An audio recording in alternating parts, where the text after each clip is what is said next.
Hey, what's up, lightboltjoe here. Today we're going to discuss the 1984 classic film 16 Candles, written and directed by John Hughes. We're doing a mini John Hughes marathon. I wanted to start watching some John Hughes films in a nostalgia sense, um, despite the fact that I wasn't a teenager nor alive in the 80s, but nostalgia in regards to the pop culture sense. And also, today that this video is being posted technically is March 23rd, and March 24th is when the planning out to do a review and recap of The Breakfast Club, because that story takes place March 24th, 1984.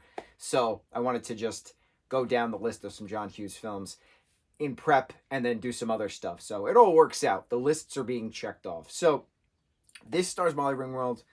She did a lot of projects with John Hughes, and Anthony Michael Hall did a lot of projects with John Hughes as well. I think the first thing he did was Vacation, National Lampoon's Vacation, which we haven't talked about the full franchise. We're talking about some films, not all of them. He did this, he did Weird Science, he did Breakfast Club. Like, he did a bunch of projects with John, just like Molly did a bunch of projects with John. And so this particular project, she plays a character of Samantha, he plays a character of Ted, who's a geek. She's not a popular girl, but she's, from a wealthy family, and they all go to this ritzy high school, if you will, which looks like a public school, but her dad references at one point that he pays good money for them to go to school. So, not 100% sure on that, because they don't actually wear uniforms in the school. Anyway, she is obsessed with popular senior Jake Ryan, who is 2 years ahead because she's a sophomore. She's just turned 16. So the film starts out on her 16th birthday, and all her family is going into chaos mode because her sister's getting married the next day. Nobody remembers her birthday. And so then she goes to a dance, school dance. Anthony Michael Hall's character of Ted is just a constant geek and does not take no for an answer, and eventually wears her down that they start to talk about it and things of that nature. And it's a certain things about this film and about 80s teen films, if you will. The fact that also that this was rated PG and that there's pure nudity in this film is wild to me, how rating systems worked back then.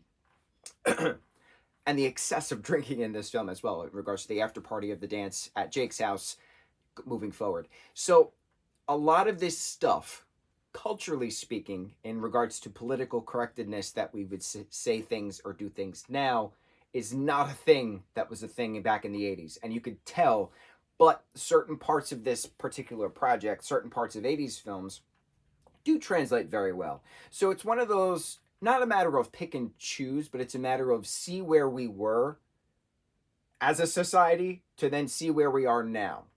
The positive differences that have been implemented.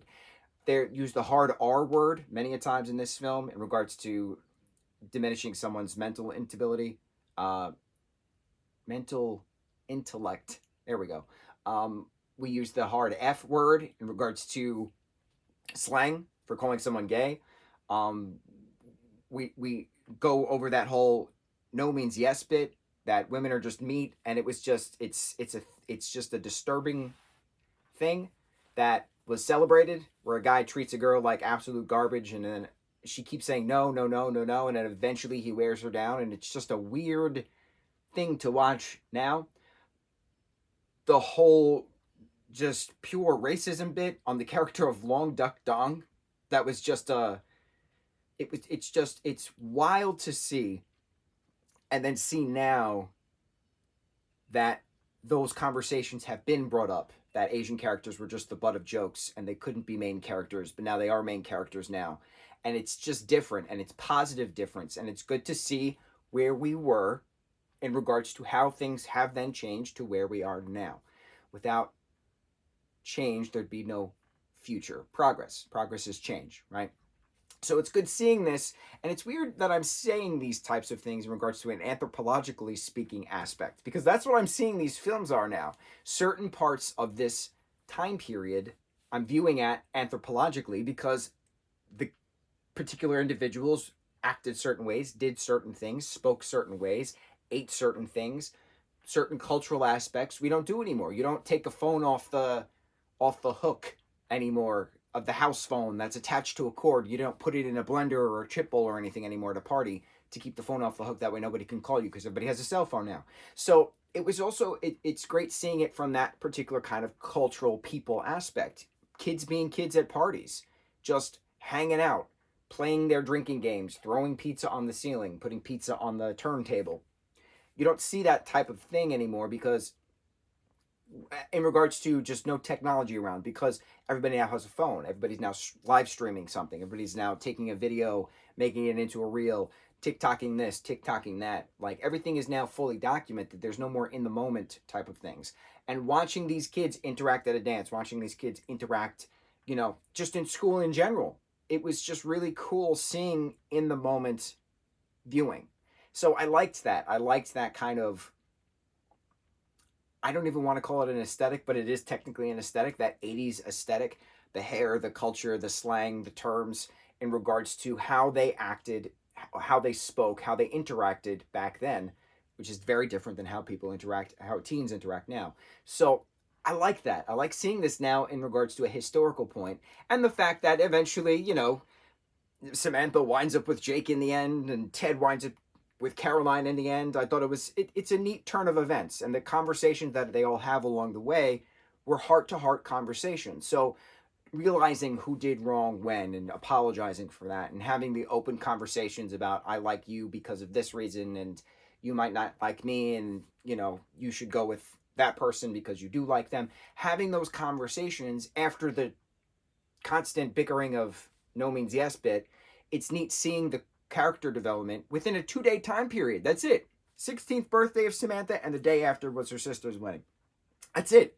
There's no 7-month time gap. There's no the full extent of Jake Ryan's senior year, and it's just neat seeing this happen, of what happens within a day, what happens within 2 days. And I love that kind of plot point in regards to story. Anything can happen in a day.